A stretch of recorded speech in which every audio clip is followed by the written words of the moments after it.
Политички пораки, малкуоро и изворни песни. Вака помина свечената академија за празникот 23 октомври, ден на македонската револуционерна борба.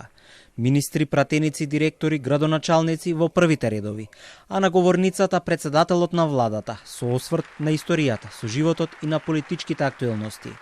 Мицкоски говорот го започна со историјата и празникот и нагласи дека денес не се слави само минатото, туку и иднината и истрајноста на македонската борба, со зборовите, ако некогаш борбата била да се дојде од идеја до држава, сега борбата е за стандардот на граѓаните.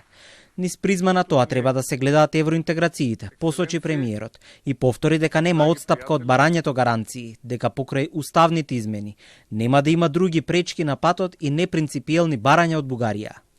Главното прашање што се наметнува е што добиваме ние од тоа и дали конечно е ова крајот и дали е фер.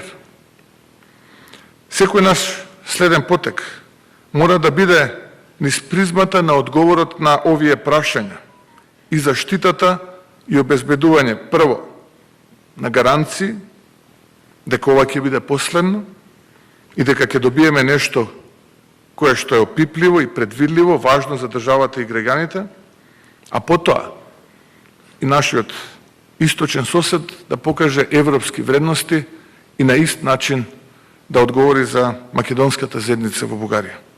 Своето обраќање Мицкоски го искористи и за да оцени дека предвремени парламентарни избори не се потребни, а на опозицијата да им порача да се консолидираат. СДСМ ги искритикува за попустливоста и прифаќањето непринципиелни барања од Бугарија на европскиот пат, а ДУИ ги обвини за играње на етничка карта, наместо да зборуваат за стандардот на граѓаните. На опозицијата ќе им оставиме време да се консолидираат и да размислат дали, например, ќе се осмелат да одат на предвремени избори, кои, да бидам директен, јас не ги посакувам и сметам дека се непотребни и дека е време за резултати и голема офанзива на секој план. Но нивната весела математика и ова упорност со надмудрување и создавање на вештачки теми и блефови треба да добие соодветен одговор. Затоа нека внимаваат што зборуваат и што посакуваат, може и да им се оствари.